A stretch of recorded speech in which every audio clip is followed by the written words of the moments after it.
Hello, welcome. Um, I'm here with Adam Blumer, and he recently had a book published, Kill Order. Adam, why don't you tell us a little bit about Kill Order? Absolutely. And basically, Kill Order is about uh, a pianist named Landon Jeffers who is diagnosed with brain cancer. And he decides to go the route of a miracle worker instead of traditional chemo and radiation. And the miracle worker agrees to remove the tumor and in its place put medicinal wafers. So he thinks that he's getting some medicine in his brain um, to fight the cancer. And what he discovers afterwards is that he's doing certain things in his sleep, waking up later and not realizing he did them. And these start with, I don't want to give too much away, but a petty theft. It ends up becoming much more serious. And he starts wondering what's going on in his life, what's happened. And right on the back cover, it kind of gives it away a little bit. But so the brain implant, if you will, he thought he was getting to fight his cancer is actually allowing evil people to control his life. And he's doing things beyond his knowledge, beyond his memory, definitely beyond his will. And so, well, the premise of the book, that's the main plot idea of the book. So then the problem is, how does he escape? How does he keep his girlfriend, his mom, safe from this criminal network that's using people like him to basically go and commit these terrible things without them even deciding to. Yeah. So that's what the book's about. It was a lot of fun to write. I hopefully have two more. I want it to be a trilogy. So I'm praying that this book, Kill Order, first book one, sells well enough that they'll want book two, which is almost ready for my agent. And then I have a book three in the back of my head too, if they want a book three. So hopefully we'll be able to do all three books. Yes, fingers crossed. Here we go. Yeah. Yes. So where did the idea of a brain implant that takes someone over essentially come from? Where did that? Yeah. It came from my father, Larry. He passed away in 2011, so he's with the Lord. But he passed away from brain cancer or complications from brain cancer. And the initial idea is, I have a video where I talk about it. He described to me the procedure that he decided to do for therapy, and it was exactly as I described it for the plot of my book, where they went in, they removed the tumor, and in its place they put these medicinal wafers. And this is not science fiction, they do this. Yeah. So in the place of where the tumor was, they put these little wafers to help fight cancer. And my dad actually had that done. And so I remember him telling me about the procedure, and almost immediately the storyteller in me just starts going crazy. I'm like, whoa. I mean, so if you had the wrong people who are in control of whoever did the procedure, I mean, what could they put in his head? What, a GPS? I mean, something to actually tap into his memories, control his thoughts, his movements. Things just went kind of crazy after that. As far as story ideas, it took me a while just to, I'd say, well, several weeks to first, launch the idea, decide how I was going to start the story, decide who the villains were going to be, how on earth Landon survives this, how he keeps his family safe, because throughout the story they keep using family as to threaten him, threaten their safety if he does not consent, does not give in to the program that they have in mind for him. So there's a lot of peril, high stakes, but it came originally from my dad. So, and there are a couple other things that he talked about too. When I would sometimes go and watch him, I was kind of a caregiver with my mom, and most of the time then I'd sit there and kind of watch him sleep. He slept so long, but every once in a while he'd be talking in sleep. And one day he said something like this: Roger, we got to go down the street. We got to find Alan, or something like that. And then silence, and I'm like, what is that? And then later my mom said, yeah, sometimes he seems to be remembering things when he was a kid. He had four brothers, and I guess they were quite the hooligans in the neighborhood when he was a kid. We did do all kinds of pranks, all kinds of stuff. So she said he must be remembering periods in his past that he forgot, and his brain is just refreshing them. And so that the whole concept of remembering things from your past that you forgot kind of stuck with me. And I started playing with the idea of that and doing research. And as I bring out in the book, there are some research scientists who believe that every single moment from the cradle to the grave is recorded somewhere in your brain in 3D and surround sound. The problem is we've lost the master key, but it's all in there. And I thought, man, what a provocative thing to read as I was working on the story. And so that works its way in too. I'm not going to say too much about it. People have to read the book, find out. Yeah, good. So I know a lot of the people who are interested in following me and who watch these videos are other writers like me and like yourself. So what did your path to publishing look like? How did you end up where you are now? Yeah. Well, I started writing pirate stories when I was a kid. Pirate stories, fantastical stories. I climb up in the top of trees. I think it was a mast of a ship, And I go hiking in the woods, and I think I was some, explorer or something. So it started with some pretty wild tales when I was a kid. In high school, well, let me back up. So for years, I wrote all kinds of short stories. I've got all kinds of little scribblings, filling all these spiral notebooks. In high school, I had a really kind English teacher who was very merciful. And even though my stuff was definitely not ready for prime time, not by any means, she just was so gracious, and she read it, and she encouraged me, and she kept telling me, don't give up, keep writing. And so Dolores Forsmark, she was my high school English teacher. She was a very pivotal person when I look back at the past. And then I went to college. I wanted to do fiction writing, creative writing, but I didn't see how I was going to be able to feed a family doing that. As a guy, as being the main breadwinner. I mean, for a lot of families, that's not so much the case anymore. But for a lot of families in my circle, definitely my family, that was the pressure on the guys to be the main breadwinner. And so I was like, I don't see how I can keep my family fed just by writing fiction. So I studied print journalism and did a newspaper internship and learned a lot. But I also took all the creative writing and fiction writing as I possibly could on the side, because I really wanted to be writing stories. So after college, I kept writing stories. I published some short stories. Oh, and in college, there were a couple of writing contests I won. It was kind of like, maybe God has something, in mind for this, more than just something for fun. So I kept writing stories, had some published, started writing some novels. Oh yeah, in high school I wrote my first novel. And then in 2007, Regal Publications offered me my first contract. Nice. For Fatal Illusions, which I have right here in my little pile, because you have a question about what the previous books are, what are the books I've written. But that was the first book God blessed me with, 2007. And I was really happy about the opportunities. That's how God opened doors, so I've not looked back. I just love writing fiction, so hopefully I'll be doing it for a long time. So you said you studied journalism. Do you still do a lot of journalism? No. Okay. No, I really don't. No, I wish. I only wish. I edit books is what I do. So after that, I had editorial type positions for 20 years, and edited all kinds of stuff. One was at a small Bible college.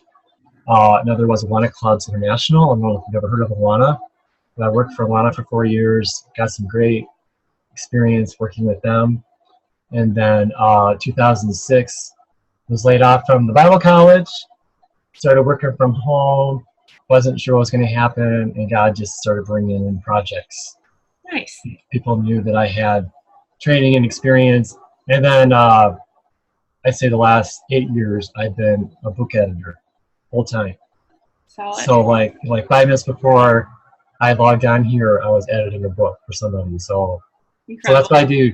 It's usually like one a week or one every couple weeks, depending on how long it is.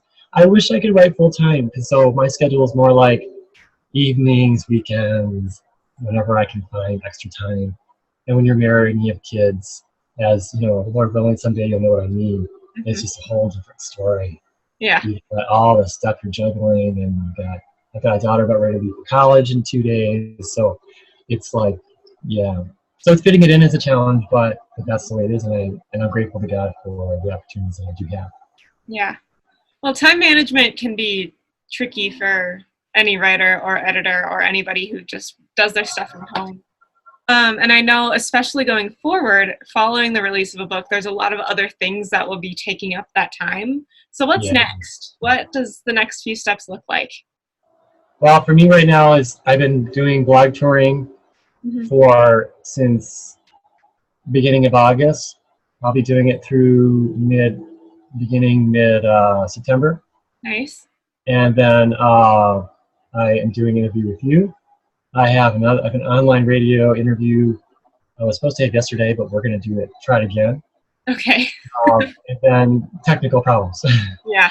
And then I have another this is a live radio interview the last Saturday in September up at a small radio station up near where I live. Well, actually, it's bigger than most people would think, but Christian radio station, and they want to interview me about being a Christian author and what that's like. So lots of blog interviews, book giveaways. I'll be doing a book release party, the usual stuff that people do. Hopefully my publisher will like the sales. Yeah. and then when I give the second book to Kyle Young, is who I'm working with. I know he's who you're working with as well. Hopefully when he pitches it, they'll be like, oh yeah, we want to do this, and there won't be any questions or hesitation on their part. You just don't know. Mm-hmm.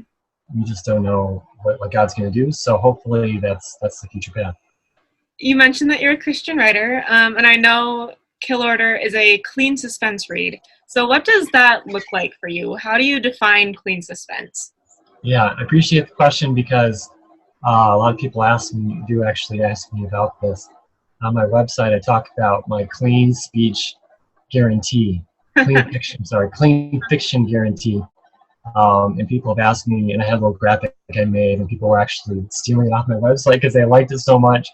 And I was like, maybe I've hit on something here that, 30 years ago, I don't think anybody would have felt you needed to have a clean fiction guarantee, but nowadays, perhaps that's a wise thing to do. Mm-hmm. For me, clean Christian suspense means no profanity, no vulgarity, no sexuality. So you can have, a few discreet kisses and a nice, romantic thread if you want, but that's as far as it goes. And I don't have any profanity or vulgarity in the books. God willing, I never will. And I was talking to a friend about this recently, and she was agreeing with me that I'm kind of dating myself here, but when I was in the mid 80s, my mom read a lot of Christian fiction, and she had just tons. That's probably was some of my early exposure to Christian fiction was through my mom. And every book, it was like a staple, is that you would have a faith-filled message and you would have a clean read. It was never debatable. It was just completely understood. Everybody knew what they were getting and they knew what to expect. And so, but I've had fans tell me that within the last 5-10 years that that's not always the case anymore. So there are some, unfortunately, there is some fiction under the title of Christian fiction that they felt had inappropriate things in them. And so, I think that's sad. But I decided that I was going to take a stand and if I needed to brand myself that way, so be it, as clean Christian thrillers. And when people ask me, I just talk about my clean fiction guarantee. So that's what it means. I feel like as a Christian author, I don't need to lead the reader down the road in their thinking at all. And so that's something I'm really working on, and hopefully, God willing, they'll always be clean books. Mm-hmm. Yeah. Yeah. So like I said earlier, I'm a writer, you're a writer, you're an editor. A lot of people watching this are writers or editors or interested in the publishing realm. So what advice would you have for other authors starting out or just getting published or just other authors and writers? Right. I believe that I've had other people ask me this question, and I've given it a lot of thought. I believe that God implants in your heart a desire that's going to match his calling. The calling is kind of a big word, and people are kind of usually scared of it. They think, oh, I'm going to be called to be a missionary, or somebody's going to be called to be a pastor. But I think everyone's called to something, even if it's being a work at home editor or stay at home mom. I think these are all wonderful things that God can call people to. So, and I feel like with the writing thing, God implants the desire to do it. And I don't think God implants a desire without a reason. So what I usually tell people who ask me, they're like, well, I'd like to write stories. I don't know if there's any future. I'm like, well, I think God gave you a desire to write for a reason. I don't think that God ever does something without a reason. And so if he's giving you a desire for it, why not just see what he wants to do and then see where he leads? Now, granted, that may be his timetable and not yours. Because I've also bumped into others who they're getting their feet wet.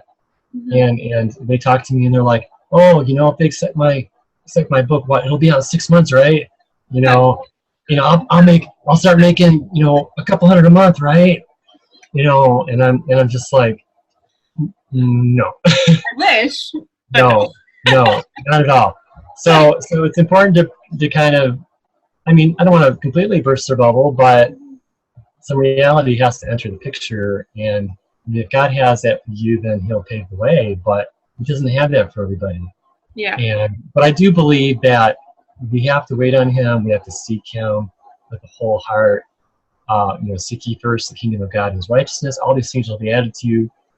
Matthew 6:33. And there's other verses I could point to where, or God tells us in his word, if we seek him and we truly desire his will, he'll show us the way. And I do believe that if publication is his will for somebody, he will open the doors. He will bring the right agent at the right time. He will bring the contract in his time, not necessarily your time. Mm-hmm. And it will all work out because he's God and he doesn't make any mistakes. So that's usually what I try to encourage people with. Yeah. So you said you're an editor most of the rest of your life. What are some of the common mistakes that you see or things that you constantly find yourself adjusting in people's manuscripts? Of board? Oh goodness. I could talk about this for quite some time, but I'll keep it brief. Okay. When I edit fiction, and I edit a lot of novels too. Mm-hmm. All these creative speech tags, they just, everybody thinks he's got to declare something, or she's got to exclaim something, or he's got to interrogate something, or well, not interrogate. It's not. He's got to question her instead of just ask. Yeah. It's just like they think they're trying to impress the high school English teacher with their by being wordy or something, and as I'm sure in the writing you've done, a simple said goes a long way. That's like all you need 99% of the time. Yeah. If you even need a speech tag, and so when I'm editing fiction, I see that a lot. And then they love to stick these all white adverbs on the speech tags. So she asked inquiringly, you know, she asked inquiringly, wow, is that a redundancy? um, all kinds of, he declared, demonstratively, it's just like, oh, please, just, Mm-hmm. the reader just doesn't want to wade through all that stuff. Yeah. Enjoy the book. So, I mean, fiction, those are very common. Nonfiction, just a comma between two independent clauses would be nice. um, who and whom, who and whom. That is a toughie that most people do not get. They do not Do you have get. any tricks for that one? I see it all the time. Yeah, there's a way to do it. You just got to switch the order of the words around. Okay. And make it a sentence, and then you'll see whether it's supposed to be who or whether it's supposed to be whom. But so those are a few things. But cool. I do see a lot. I see just about everything, but a lot of it is repeated, so you know that most people struggle with the same things. Mm-hmm. Yeah. So you said you're working on sequels, and you want this to be a series. Yes. What could we hope to expect from sequels that are slightly different than what you've shown us so far in Kill Order? Yeah. Well, the storyline that I started with Kill Order, it's all about Landon getting away from the bad guys mm-hmm. and keeping his family safe. In the second one, he turns into a double agent. Ooh. So that's fun. They get a hold of him, and he can't escape the sun. Yeah. But he finds allies. Okay. And they encourage him to stay instead of trying to escape. Just kind of go with the flow. Yeah. And feed us information about what you observe. And so he's caught in a moral, what's a good word, quandary, mm-hmm. where he wants to do the right thing. He'd prefer to get away from these evil people, but if he stays and he finds out crucial information, then the right people could actually shut them down. Yeah. So it's like there's a little bit of moral stretching there, because but in wartime that's not uncommon, mm-hmm. where you got people spying, using deception, so they can blow up the bridge, so the guys can win. So he's weighing all that, and he's debating. So what has been one of your favorite things to research for Kill Order? Because it has, it's not science fiction, but it has a lot of science fiction elements, because it's a lot of tech that people don't really know if you're not, exposed to it for some reason. Right. So what was one of your favorite things to research? Yeah. Well, I started researching brain implants uh-huh. because I had read a couple other novels that gave me ideas, and I didn't copy their story, but they used a similar angle of someone using a brain implant. And then I started doing research, and I don't think people in general know this, but you can get a brain implant for depression. You can get brain implants for if you're struggling with post-traumatic stress disorder.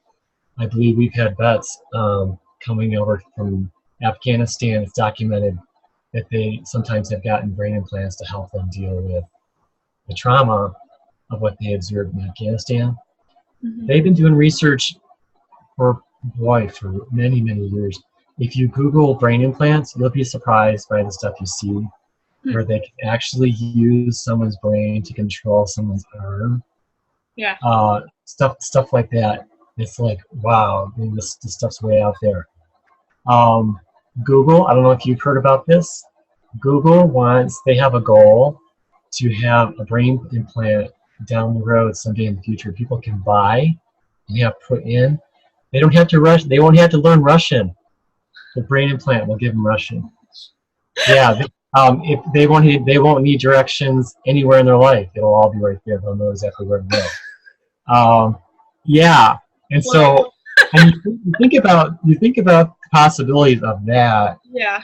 And we kind of laugh because it seems so wild, but the stuff that science has done in just the last 10, 20 years, stuff that people never dreamed they would have done, and here they're doing it.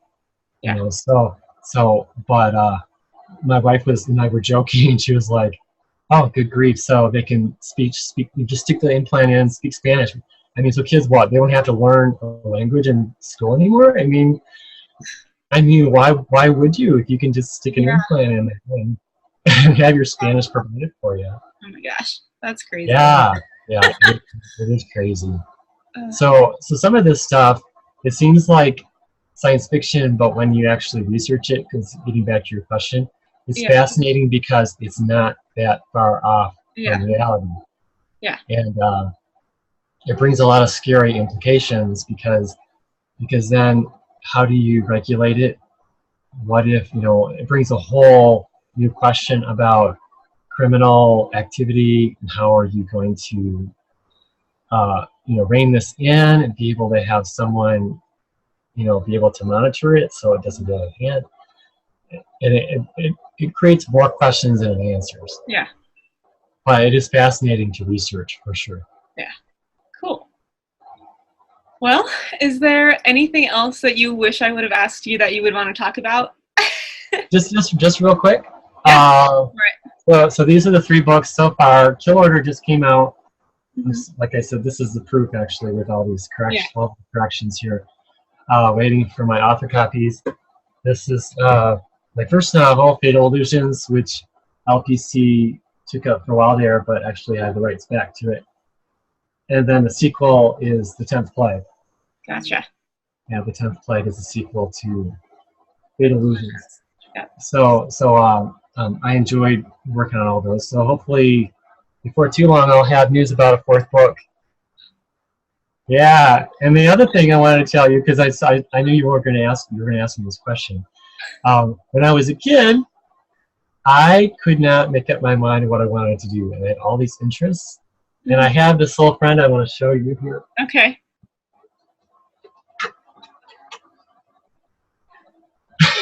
I was a ventriloquist. Oh my gosh. Yes, in junior high. Oh, his tie's a little funny there.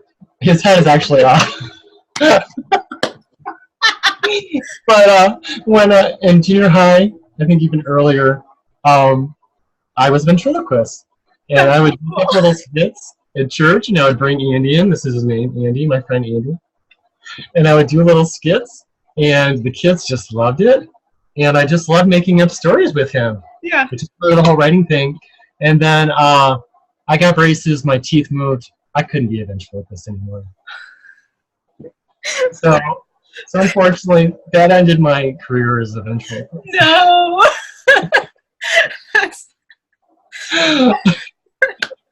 Well, I feel like we just became like best friends, though. That's so cool. I just had to share that. Yeah. Incredible. One more time.